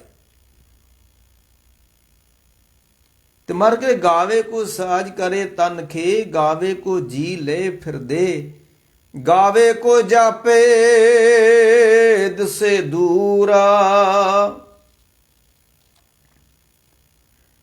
ਕਈਆਂ ਨੇ ਇਸ ਤਰ੍ਹਾਂ ਕਥਨ ਕੀਤਾ ਕਿ ਰੱਬ ਬਹੁਤ ਦੂਰ ਵਾ, ਤੇ ਕਈਆਂ ਨੇ ਇਹ ਕਥਨ ਕੀਤਾ ਕਿ ਰੱਬ ਬਹੁਤ ਨੇੜੇ ਆ। ਜੇ ਉਸ ਨੂੰ ਜਾਣ ਲਿਆ ਜਾਵੇ ਤਾਂ ਨੇੜੇ ਆ, ਤੇ ਜੇ ਨਾ ਜਾਣਿਆ ਜਾਵੇ ਤੇ ਰੱਬ ਦੂਰ ਆ। ਦੋਵੇਂ ਗੱਲਾਂ ਰੱਬ ਤੇ ਢੁਕਦੀਆਂ ਨੇ। ਜਾਣ ਲਓ ਤਾਂ ਨੇੜੇ ਆ, ਨਾ ਜਾਣੋ ਤਾਂ ਦੂਰ ਵਾ। ਤੇ ਮਾਰੇ ਕਹਿੰਦੇ ਗਾਵੇ ਕੋ ਜਾਪੇ ਦਿਸੇ ਦੂਰ। ਪਰਮਾਤਮਾ ਸਤਵੇਂ ਆਕਾਸ਼ ਤੇ ਬੈਠਾ ਹੋਇਆ, ਮੁਸਲਮਾਨਾਂ ਦੀ ਸ਼ਰ੍ਹਾਂ ਦੀ ਕਿਤਾਬਾਂ 'ਚ ਲਿਖਿਆ ਹੋਇਆ ਹੈ। ਤੇ ਗਾਵੇ ਕੋ ਜਾਪੇ ਦਿਸੇ ਦੂਰ। ਤੇ ਭਗਤ ਨਾਮਦੇਵ ਜੀ ਕਹਿੰਦੇ ਨੇ ਦੱਖਣ ਦੇਸ਼ ਹਰੀ ਕਾ ਵਾਸਾ। ਪੰਜਾਬ ਵਾਲਿਆਂ ਦਾ ਸੱਚਖੰਡ ਦੱਖਣ ਵਿੱਚ ਵਾ, ਤੇ ਦੱਖਣ ਵਾਲਿਆਂ ਦਾ ਸੱਚਖੰਡ ਅੰਮ੍ਰਿਤਸਰ ਦੇ ਵਿੱਚ ਵਾ। ਇਸ ਤਰ੍ਹਾਂ ਹੀ ਚੱਲਦਾ ਹੈ ਲੋਕਾਂ ਦਾ। ਉਧਰਲੇ ਕਹਿੰਦੇ ਸੀ, ਇੱਧਰਲੇ ਕਹਿੰਦੇ ਸੀ ਸੱਚਖੰਡ ਜਾਣਾ ਉਧਰ ਨੂੰ ਦੱਖਣ ਵੱਲ ਨੂੰ, ਤੇ ਦੱਖਣ ਵਾਲੇ ਕਹਿੰਦੇ ਸੀ ਸੱਚਖੰਡ ਨੂੰ ਜਾਣਾ ਪੰਜਾਬ 'ਚ। ਇਦਾਂ ਹੀ ਚੱਲਦਾ। ਦੱਖਣ ਦੇਸ਼ ਹਰੀ ਕਾ ਵਾਸਾ, ਪੱਛਮ ਅਲੋ ਮੁਕਾਮਾ। ਇਹ ਦੂਰ ਦੀਆਂ ਗੱਲਾਂ ਕਰਨ ਵਾਲਿਆਂ ਨੂੰ ਲਿਖਿਆ ਭਗਤ ਨਾਮਦੇਵ ਜੀ ਨੇ। ਪਰ ਦਿਲ ਮੇ ਖੋਜ ਦਿਲੇ ਦਿਲ ਖੋਜੋ, ਇਹੀ ਠੌਰ ਮੁਕਾਮਾ। ਤੇ ਕਈਆਂ ਨੇ ਆਖਿਆ ਨਹੀਂ ਤੇ ਉਹ ਦਿਲ ਦੇ ਵਿੱਚ ਰਹਿੰਦਾ, ਉਹ ਤੇ ਨੇੜੇ ਰਹਿੰਦਾ ਹੈ। ਗਾਵੇ ਕੋ ਜਾਪੇ ਦਿਸੇ ਦੂਰ। ਕਈਆਂ ਨੇ ਕਥਨ ਕੀਤਾ ਉਹ ਦੂਰ ਰਹਿੰਦਾ ਹੈ, ਤੇ ਜਿਨ੍ਹਾਂ ਨੇ ਜਾਣਿਆ ਉਹਨੇ ਆਖਿਆ ਨਹੀਂ ਨਹੀਂ ਨਹੀਂ ਨਹੀਂ ਨਹੀਂ, ਉਹ ਤਾਂ ਨੇੜੇ ਰਹਿੰਦਾ ਹੈ। ਗਾਵੇ ਕੋ ਵੇਖੇ ਹਾਦਰਾ ਹਦੂਰ। ਤੇ ਜਿਨ੍ਹਾਂ ਨੇ ਵੇਖਿਆ ਉਹਨਾਂ ਨੇ ਭਗਤ ਨਾਮਦੇਵ ਜੀ ਨੇ ਆਖਿਆ ਕਿ ਸਭ ਗੋਬਿੰਦ ਹੈ, ਸਭ ਗੋਬਿੰਦ ਹੈ, ਗੋਬਿੰਦ ਬਿਨ ਨਹੀਂ ਕੋਈ। ਗਾਵੇ ਕੋ ਜਾਪੇ ਦਿਸੇ ਦੂਰ, ਗਾਵੇ ਕੋ ਵੇਖੇ ਹਾਦਰਾ। ਹਾਜ਼ਰ ਨਾਜ਼ਰ ਹੈ ਹਜੂਰ ਕਤ ਦੂਰ ਬਤਾਵੋ। ਗਾਵੇ ਕੋ ਵੇਖੇ ਹਾਦਰਾ ਹਦੂਰ, ਬੜਾ ਨੇੜੇ ਆ ਉਹਦਾ, ਬੜਾ ਨੇੜੇ ਆ। ਤੇ ਆਖੇ ਮਰ ਗਏ। ਅਗਲੇ ਚ ਕਿਹਾ ਕਿ ਕਥਨਾ ਕਥੀ ਨ ਆਵੇ ਤੋਟਾ, ਕਥ ਕਥ ਕਥੀ ਕੋਟੀ ਕੋਟ। ਇਸ ਤਰ੍ਹਾਂ ਦੀ ਕਥਾ ਕਰੋੜਾਂ ਲੋਕਾਂ ਨੇ ਕਥਨ ਕੀਤੀ ਹੋਈ ਹੈ, ਪਰ ਗੱਲ ਮੁੱਕੀ ਨਹੀਂ ਹੈ ਰੱਬ ਦੀ। ਫਿਰ ਉੱਥੇ ਹੀ ਜਿੱਥੋਂ ਆਪਾਂ ਗੱਲ ਆਰੰਭ ਕੀਤੀ ਸੀ, ਤੇ ਮਹਾਰਾਜ ਨੇ ਆਖਰੀ ਬੰਦ ਚ ਕਿਹਾ ਕਿ ਦਿੰਦਾ ਦੇ, ਉਹਦਾ ਸੁਭਾਅ ਹੈ ਉਹ ਦਿੰਦਾ ਹੈ, ਤੇ ਲੈਂਦੇ ਥੱਕ ਪਾਹੇ। ਅਸੀਂ ਤੁਰ ਜਾਣਾ ਵਾਂ, ਭੜੋਲੇ ਤੇ ਕਣਕ ਦੇ ਭਰੇ ਹੀ ਰਹਿਣੇ ਆ। ਅਸੀਂ ਤੁਰ ਜਾਣਾ, ਕੱਪੜਿਆਂ ਦਾ ਪੇਟੀਆਂ ਭਰੀਆਂ ਹੀ ਰਹਿਣੀਆਂ ਵਾ। ਦੰਦਾਂ ਨੇ ਝੜ ਜਾਣਾ ਵਾ ਤੇ ਪਦਾਰਥ ਨੇ ਥੋੜਾ ਮੁੱਕਣਾ, ਪਦਾਰਥ ਉਸੇ ਤਰ੍ਹਾਂ ਹੀ ਰਹਿਣੇ ਨੇ। ਨੇਤਰਾਂ ਨੇ ਖਤਮ ਹੋ ਜਾਣਾ, ਰੂਪ ਰੰਗ ਸੰਸਾਰ ਦੇ ਉਸੇ ਤਰ੍ਹਾਂ ਹੀ ਚਮਕਦਾ ਰਹਿਣਾ ਵਾ। ਚੱਲਣ ਚੱਬਣ ਰਤਨ ਸੇ ਸੁਨੀਅਰ ਬਹਿ ਗਏ, ਇਹ ਮੁੱਕ ਜਾਣਗੇ। ਚੱਲਣ ਚੱਬਣ ਇਹ ਰਤਨ ਸੇ ਸੁਨੀਅਰ ਬਹਿ ਗਏ। ਅੱਖਾਂ ਦੀ ਜੋਤੀ ਘਟ ਜਾਂਦੀ ਹੈ, ਸੰਸਾਰ ਦੇ ਉਸੇ ਤਰ੍ਹਾਂ ਹੀ ਚਮਕਦਾ ਰਹਿੰਦਾ ਹੈ। ਦਿੰਦਾ ਦੇ, ਲੈਂਦੇ ਥੱਕ ਪਾਏ। ਲੈਣ ਵਾਲੇ ਥੱਕ ਜਾਂਦੇ ਨੇ, ਵੇਖਣ ਵਾਲੇ ਥੱਕ ਜਾਂਦੇ ਨੇ। ਸੰਸਾਰ ਦੀ ਚਮਕ ਤਾਂ ਚਮਕਦੀ ਰਹਿੰਦੀ ਹੈ। ਦੰਦ ਹੀ ਝੜ ਜਾਂਦੇ ਨੇ, ਪਦਾਰਥ ਤਾਂ ਉਸੇ ਤਰ੍ਹਾਂ ਹੀ ਰਹਿੰਦੇ ਨੇ। ਦਿੰਦਾ ਦੇ ਲੈਂਦੇ ਥੱਕ ਪਾਹੇ, ਤੇ ਜੁਗਾ ਜਗੰਤਰ ਖਾਹੀ ਖਾਹੇ। ਜੁਗਾਂ ਜਗੰਤਰਾਂ ਤੋਂ ਜੀਵ ਜੰਤੂ 84 ਲੱਖ ਜੂਨ ਖਾ ਰਿਹਾ ਹੈ। ਜੁਗਾ ਜਗੰਤਰ ਖਾਈ ਖਾਏ, ਇਹ ਜੁਗਾਂ ਜਗੰਤਰਾਂ ਤੋਂ ਖਾ ਰਿਹਾ ਤੇ ਖਾ ਖਾ ਕੇ ਥੱਕ ਜਾਂਦੇ ਨੇ, ਪਰ ਪਦਾਰਥ ਨਹੀਂ ਮੁੱਕਦਾ। ਉਹਦੀਆਂ ਦਾਤਾਂ ਨਹੀਂ ਮੁੱਕਦੀਆਂ। ਗਾਵੇ ਕੋ ਦਾਤ ਜਾਣੇ ਨਿਸ਼ਾਨ, ਉਹਦੀਆਂ ਦਾਤਾਂ ਨਹੀਂ ਮੁੱਕਦੀਆਂ। ਜੁਗਾ ਜਗੰਤਰ ਖਾਈ ਖਾਏ, ਦਿੰਦਾ ਦੇ ਲੈਂਦੇ ਥੱਕ ਪਾਏ। ਜੁਗਾ ਜਗੰਤਰ ਖਾਈ ਖਾਏ। ਅਖੀਰ ਤੇ ਫਿਰ ਮਾਰਨ ਜਿਹੜਾ ਆਖਰੀ ਦਾ ਬੰਦ ਸੀ ਨਾ, ਜਿੱਥੋਂ ਆਪਾਂ ਗੱਲ ਆਰੰਭ ਕੀਤੀ ਸੀ ਕਿ ਹੁਕਮ ਰਜ਼ਾਈ ਚੱਲਣਾ, ਨਾਨਕ ਹੁਕਮੇ ਜੇ ਬੁੱਝੇ। ਤੇ ਹੁਣ ਇਹ ਤੀਸਰੀ ਪੌੜੀ ਦਾ ਆਖਰੀ ਬੰਦ ਫੇ ਉਹੀ ਆ, ਹੁਕਮੀ ਹੁਕਮ ਚਲਾਏ ਰਾ। ਇਹ ਜਿੰਨੇ ਧਰਤੀ ਉੱਤੇ ਮਤ ਮਤਾਂਤਰ ਰਾਹ ਨੇ, ਦਰਿਆ ਨੇ, ਜੋ ਵੀ ਕੁਛ ਚੱਲ ਰਿਹਾ ਹੈ, ਇਹ ਉਹਦੇ ਹੁਕਮ 'ਚ ਹੀ ਚੱਲੇ ਹੋਏ ਨੇ। ਦਰਿਆ ਚੱਲ ਰਹੇ ਨੇ, ਸਮੁੰਦਰ ਦਾ ਪਾਣੀ ਵੀ ਛੱਲਾ ਮਾਰੀ ਜਾ ਰਿਹਾ ਹੈ, ਜੀ ਜੰਤੂ ਤੁਰੇ ਜਾ ਰਹੇ ਨੇ।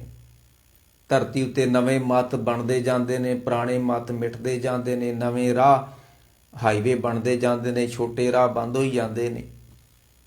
ਇਹ ਕੀ ਹੈ? ਹੁਕਮੀ ਹੁਕਮ ਚਲਾਏ ਰਾ।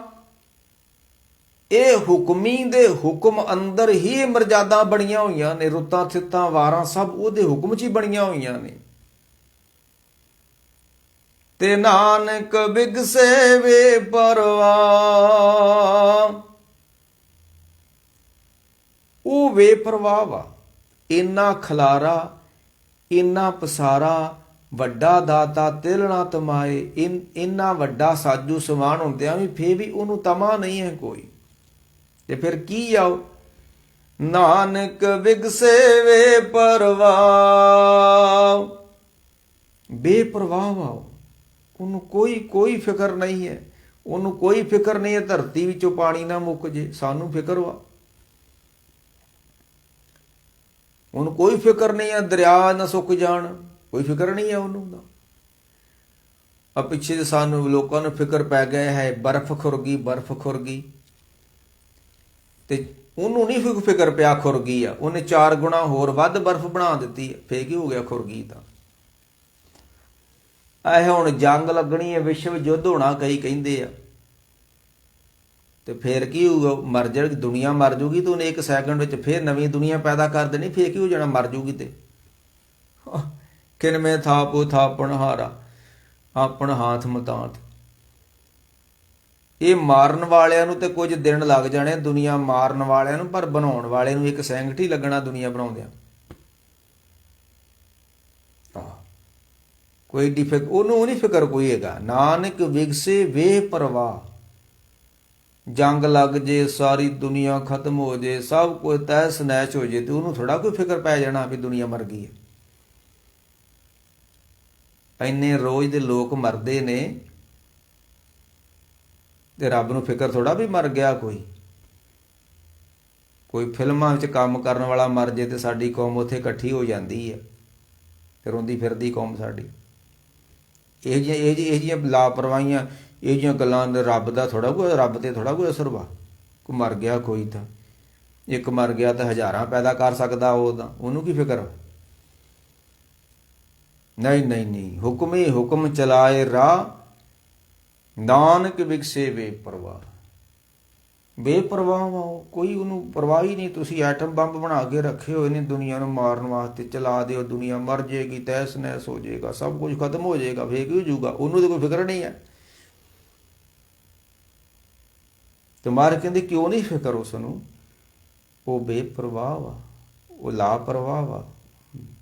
ਇਹ ਸੀ ਮਹਾਰਾਜ ਨੇ ਜਿਹੜੀ ਤੀਸਰੀ ਪੌੜੀ ਕਥਨ ਕੀਤੀ ਆ ਕਿ ਹੁਕਮੀ ਹੋੜ ਆਕਾਰ ਤੋਂ ਅਗਲੀ ਪੌੜੀ ਜਿਹੜੀ ਸੀ ਉਹ ਮਹਾਰਾਜ ਨੇ ਬਿਆਨ ਕੀਤੀ ਆ। ਤੇ ਉਹਦੇ ਹੁਕਮ ਦੇ ਨਾਲ ਸੰਸਾਰ ਬਣਿਆ ਹੈ ਤੇ ਉਹਦੇ ਹੁਕਮ ਦੇ ਨਾਲ ਹੀ ਖਤਮ ਹੋ ਜਾਣਾ ਹੈ। ਤੇ ਇਹ ਜਿਹੜੀ ਜਪਜੀ ਸਾਹਿਬ ਦੀ ਬਾਣੀ ਆ ਭਾਈ, ਬੜੀ ਇਹਦੀ ਡੂੰਘੀ ਜੀ ਵਿਆਖਿਆ ਵਾ। ਤੇ ਕਈਆਂ ਕਥਨ ਗੁਣੀਆਂ ਗਿਆਨੀਆਂ ਦੀ ਕਥਾ ਕੀਤੀ ਆ, ਪਰ ਕੋਈ ਸਮਝ ਨਹੀਂ ਲੱਗਦੀ ਕਥਾ ਹੈ ਕੀ ਹੈ। ਅਸੀਂ ਵੀ ਹੁਣ ਕੋਸ਼ਿਸ਼ ਕਰਨ ਰਹੇ ਹਾਂ ਵੀ ਜਪਜੀ ਸਾਹਿਬ ਦੀ ਸਰਲ ਤਰੀਕੇ ਦੇ ਨਾਲ ਵਿਆਖਿਆ ਕੀਤੀ ਜਾਵੇ,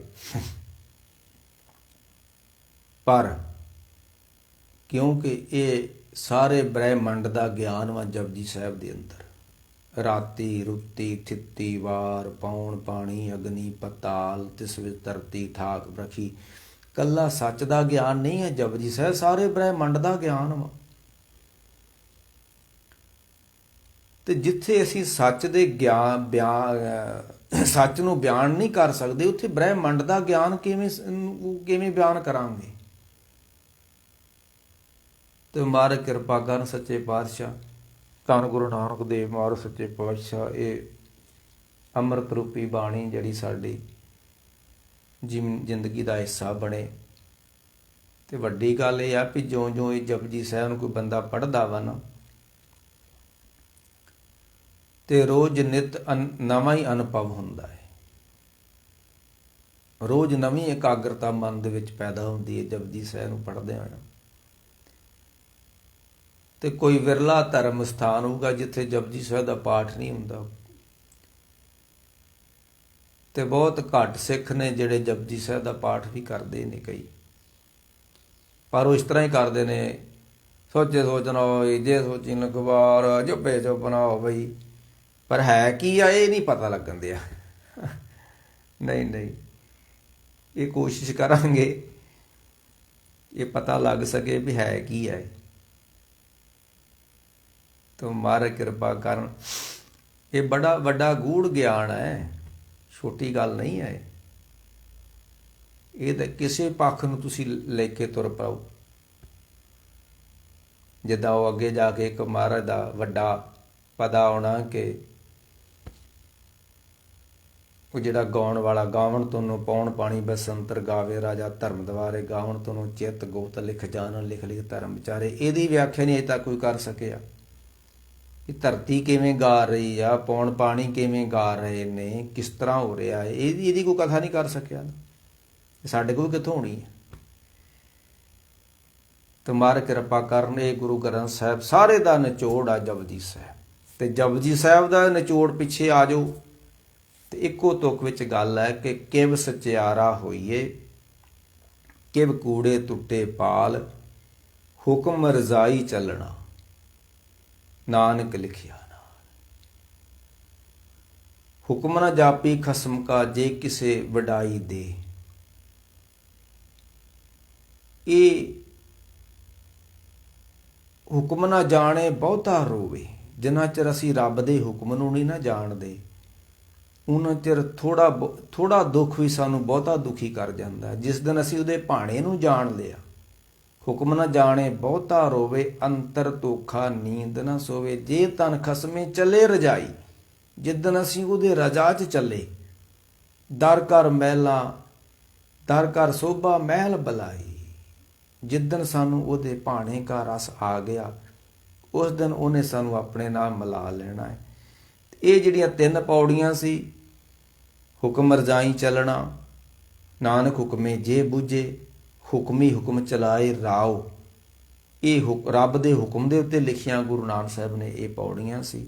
ਆਉਣ ਵਾਲੇ ਸਮੇਂ 'ਚ ਫਿਰ ਸਾਚਾ ਸਾਹਿਬ, ਫਿਰ ਗੱਲ ਫਿਰ ਅਗਲੀ ਪੌੜੀ 'ਚ ਰੱਬ ਦੀ ਕਰਨੀ ਆ। ਸਾਚਾ ਸਾਹਿਬ ਉਹ ਜਿਹੜਾ ਜਿਹਦੇ ਹੁਕਮ 'ਚ ਸਭ ਕੁਝ ਚੱਲ ਰਿਹਾ ਹੈ, ਜਿਹਦੇ ਹੁਕਮ 'ਚ ਸਭ ਕੁਝ ਬਣਿਆ ਵਾ, ਉਹ ਸਾਚਾ ਸਾਹਿਬ ਸਾਚ ਨਾਏ, ਭਾਖਿਆ ਭਾਉ ਅਪਾਰ, ਆਖੇ ਮੰਗੇ ਦੇ ਦੇ, ਦਾਤ ਕਰੇ ਦਾਤਾਰ। ਇਹ ਰੱਬ ਦੀ, ਜਪਜੀ ਸਾਹਿਬ ਸਿੱਧੀ ਰੱਬ ਦੀ ਗੱਲ ਵਾਏ। ਆਖੇ ਮੰਗੇ ਦੇ ਦੇ, ਦਾਤ ਕਰੇ ਦਾਤਾਰ। ਫੇਰ ਕੇ ਅੱਗੇ ਰੱਖੀਏ, ਬੰਦਾ ਕੀ ਰੱਬ ਨੂੰ ਦੇ ਸਕਦਾ ਹੈ? ਸਾਹਿਬ ਕਹਿੰਦੇ ਜਿੰਨਾ ਚਿਰ ਤੂੰ ਰੱਬ ਨੂੰ ਦਿੱਤਾ ਨਾ, ਉਹਨਾਂ ਚਿਰ ਰੱਬ ਨੇ ਖੁਸ਼ ਨਹੀਂ ਹੋਣਾ। ਜਿੱਦਾਂ ਦੁਨਿਆਵੀ ਬੰਦੇ ਨੂੰ ਕੁਛ ਨਾ ਦਈਏ ਤਾਂ ਖੁਸ਼ ਨਹੀਂ ਹੁੰਦਾ, ਤੇ ਜੇ ਰੱਬ ਨੂੰ ਨਾ ਤੂੰ ਕੁਛ ਦੇ ਸਕਿਆ ਤੇ ਰੱਬ ਨੇ ਤੇਰੇ ਤੇ ਖੁਸ਼ ਨਹੀਂ ਹੋਣਾ। ਆਖੇ ਮੰਗੇ ਦੇ ਦੇ, ਦਾਤ ਕਰੇ ਦਾਤਾਰ। ਫੇਰ ਕੇ ਅੱਗੇ ਰੱਖੀਏ, ਅਸੀਂ ਕੀ ਦੇਣਾ ਰੱਬ ਨੂੰ? ਮੂੰਹ ਕੇ ਬੋਲਣ ਬੋਲੀਏ, ਅਸੀਂ ਕੀ ਬੋਲਣਾ ਰੱਬ ਨੂੰ? ਜਿਸ ਸੁਣ ਧਰੇ ਪਿਆਰ, ਉਹ ਸਾਨੂੰ ਪਿਆਰ ਕਰੇ। ਤੇ ਮਰ ਗਿਆ ਅੰਮ੍ਰਿਤ ਵੇਲਾ ਸੱਚ ਨਾਉ, ਦੇਣਾ ਉਹਨੂੰ ਅੰਮ੍ਰਿਤ ਵੇਲਾ ਵਾ। ਇਹ ਜੁੱਲੇ ਨੂੰ ਨਹੀਂ ਦੇਣਾ, ਜਿਹੜਾ ਅੰਮ੍ਰਿਤ ਵੇਲਾ ਨਾ, ਮਾਰ ਕਹਿੰਦੇ ਇਹ ਜੁੱਲੇ ਨੂੰ ਨਹੀਂ ਦੇਣਾ, ਇਹ ਰਜਾਈ ਨੂੰ ਨਹੀਂ ਦੇਣਾ, ਇਹ ਮੰਜੇ ਨੂੰ ਨਹੀਂ ਦੇਣਾ, ਇਹ ਨਲਕੇ ਥੱਲੇ ਸਿਰ ਦੇਣਾ ਵਾ।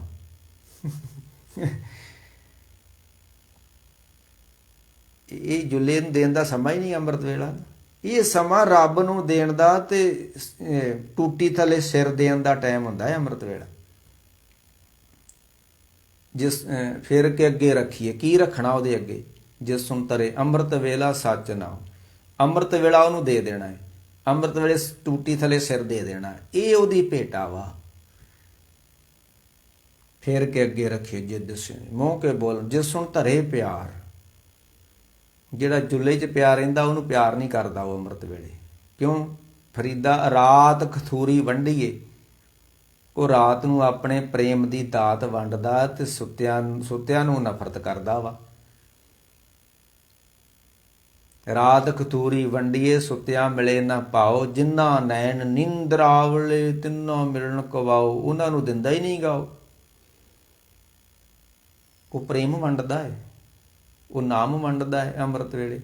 ਇਹ ਘੜੁੱਕਾ ਭਰ ਕੇ ਤੇ ਬਿਆਸਾ ਤੋਂ ਨਾਮ ਲੈ ਆਉਂਦੇ ਨੇ। ਉਹ ਡੁਪਲੀਕੇਟ ਨਾਮ ਜਿਹੜੇ ਤੁਸੀਂ ਉੱਥੋਂ ਲਿਆਉਂਦੇ ਹੋ, ਅਸਲੀ ਨਾਮ ਰੱਬ ਨੇ ਦੇਣਾ ਤੁਹਾਨੂੰ। ਉਹ ਤਾਂ ਦੇਣਾ ਜੇ ਜੁੱਲਾ ਛੱਡੋਗੇ ਤੇ। ਨਾ ਨਾ, ਉਹ ਦਲਿੱਦਰ ਉੱਤੇ ਲਿਆ ਹੁੰਦਾ ਤੇ ਉਹਨੇ ਹੱਡ ਗਰਮ ਕੀਤੇ ਹੁੰਦੇ ਤੇ ਉਹ ਕਹੀ ਜਾਂਦਾ, ਦਲਿੱਦਰ ਕਹੀ ਜਾਂਦਾ ਠੰਡ ਬੜੀ, ਉਹ ਠੰਡ ਬੜੀ, ਜੁੱਲਾ ਛੱਡੀ ਨਾ ਤੂੰ। ਮਰ ਕਹਿੰਦੇ ਫਿਰ ਜਿਹੜਾ ਜੁੱਲਾ ਛੱਡ ਦਿੰਦੇ ਆ ਨਾ,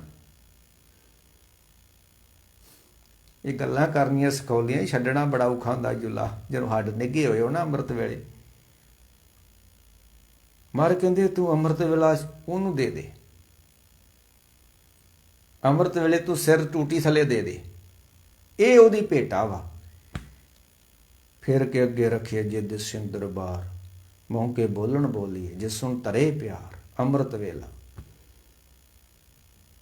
ਗੁਰੂ ਨਾਨਕ ਸਾਹਿਬ ਨੇ ਸਿੱਖ ਨੂੰ ਲਿਖ ਕੇ ਦਿੱਤਾ ਹੋਵੇ ਵੀ ਸਿੱਖਾ ਤੇਰੇ ਕੋ ਅੰਮ੍ਰਿਤ ਵੇਲਾ ਚਾਹੀਦਾ ਵਾ। ਇਹ ਕਹਿੰਦਾ ਮੇਰੇ ਕੋ ਵੱਡੀ ਕਾਰ ਚਾਹੀਦੀ ਹੈ, ਵੱਡੀ ਕੋਠੀ ਚਾਹੀਦੀ ਹੈ, ਜੇਬ ਭਰੀ ਚਾਹੀਦੀ ਆ। ਸਾਹਿਬ ਕਹਿੰਦੇ ਨਹੀਂ, ਤੇਰੇ ਕੋ ਅੰਮ੍ਰਿਤ ਵੇਲਾ ਚਾਹੀਦਾ ਵਾ। ਕਾਰ ਵੀ ਚਾਹੀਦੀ ਆ, ਅੱਗੇ ਪਿੱਛੇ ਜਾਣਾ ਪੈਂਦਾ ਤੇ ਰੱਬ ਕੋ ਜਾਣ ਵਾਸਤੇ ਅੰਮ੍ਰਿਤ ਵੇਲਾ ਚਾਹੀਦਾ ਵਾ। ਹੁਣ ਕਾਰ ਤੋਂ ਬਿਨਾਂ ਅੱਗੇ ਪਿੱਛੇ ਜਾਇਆ ਨਹੀਂ ਜਾਂਦਾ। ਤੇ ਮਰ ਕਹਿੰਦੇ ਅੰਮ੍ਰਿਤ ਵੇਲੇ ਤੋਂ ਬਿਨਾਂ ਵੀ ਤੂੰ ਰੱਬ ਦੇ ਦਰ ਤੇ ਨਹੀਂ ਜਾ ਜਾਣਾ ਤੇਰੇ ਕੋ। ਨਾ ਨਾ ਨਾ, ਇਹ ਉਹਨੂੰ ਦੇ, ਇਹ ਤੂੰ ਆਪਣੇ ਕੋਲ ਨਾ ਰੱਖ। ਪਰ ਦਲਿੱਦਰ ਬਦੋ ਬਦੀ ਢਾ ਲੈਂਦਾ ਉਸ ਵੇਲੇ ਤੇ। ਰੱਬ ਖੈਰ ਕਰੇ। ਅਗਲੀ ਪੌੜੀ ਦੇ ਵਿੱਚ ਫੇਰ ਮਹਾਰਾਜ ਨੇ ਰੱਬ ਦੀ ਗੱਲ ਕਰਨੀ ਆ। ਸਾਚਾ ਸਾਹਿਬ ਆ ਤੇ ਸੱਚੇ ਸਾਹਿਬ ਦਾ ਪਿਆਰ ਕਿਵੇਂ ਮਿਲੇ, ਉਹਦੀ ਰਹਿਮਤ ਕਿਵੇਂ ਮਿਲੇ, ਅਸੀਂ ਉਹਦੇ ਦਰ ਤੇ ਕਿਵੇਂ ਪਹੁੰਚੀ। ਇਹ ਨਰੋਲ ਜਪਜੀ ਸਾਹਿਬ ਰੱਬ ਦੀ ਵਿਆਖਿਆ ਵਾ। ਇਹ ਬੜਾ ਮੈਂ ਤਾਂ ਕਹਿੰਦਾ ਵੀ ਸਾਰਾ ਗੁਰੂ ਗ੍ਰੰਥ ਸਾਹਿਬ ਇਹਨੂੰ ਸਮਝ ਲਓ ਤੇ ਸਾਰੇ ਗੁਰੂ ਗ੍ਰੰਥ ਸਾਹਿਬ ਨੂੰ ਸਮਝਿਆ ਜਾ ਸਕਦਾ ਹੈ, ਪਰ ਇਹਨੂੰ ਸਮਝਣਾ ਹੀ ਔਖਾ ਵਾ। ਤੇ ਗੁਣੀਆਂ ਗਿਆਨੀਆਂ ਨੇ ਇਹਨੂੰ ਬੜੇ ਔਖੇ ਤਰੀਕੇ ਦੇ ਨਾਲ ਸਾਡੇ ਪੇਸ਼ ਕੀਤਾ। ਇੱਕ ਤੁਕ ਦੇ 20 ਅਰਥ ਕਰ ਦਿੱਤੇ ਨੇ। ਦੱਸੋ ਹੁਣ ਕਿਹਨੂੰ ਮੰਨੂਗਾ ਬੰਦਾ ਜਦੋਂ ਤੁਸੀਂ ਇੱਕ ਅਰਥ ਦੇ ਤੁਕ ਦੇ ਅਰਥ 20 ਕਰ ਦਿੱਤੇ, 20 ਵਿੱਚੋਂ ਇੱਕ ਵੀ ਨਹੀਂ ਮੰਨਿਆ ਜਾਣਾ। ਇੱਕ ਹੀ ਕਰ ਦਿਓ ਵੀ ਆਹ ਅਰਥ ਆ ਤੇ ਆਹ ਮੰਨੋ ਭਾਈ, ਤੂੰ ਬੰਦਾ ਮੰਨ ਵੀ ਲਊ। ਹੁਣ ਜਿੱਥੇ 20 ਰਾਹ ਦਿਖਦੇ ਹੁਣ ਅੱਗੇ, ਤੇ ਹੁਣ ਬੰਦਾ ਤੇ ਉੱਥੇ ਜਾ ਕੇ ਖਲੋ ਜੂਗਾ 20 ਚੋਂ ਮੈਂ ਕਿਹੜੇ ਰਾਹ ਤੇ ਜਾਵਾਂ। ਤੇ ਰਾਹ ਹੀ ਇੱਕ ਹੋਵੇ ਤੇ ਬੰਦਾ ਤੁਰਿਆ ਜਾਂਦਾ। ਬੰਦਾ ਉਦੋਂ ਦੁਬਦਾ ਚ ਪੈਂਦਾ ਜਦੋਂ ਅੱਗੇ ਚਰਸਤਾ ਆ ਜੇ ਨਾ ਵੀ ਹੁਣ ਕਿੱਧਰ ਨੂੰ ਮੁੜਨਾ ਹੈ, ਉਦੋਂ ਦੁਬਦਾ ਖੜੀ ਹੁੰਦੀ ਆ।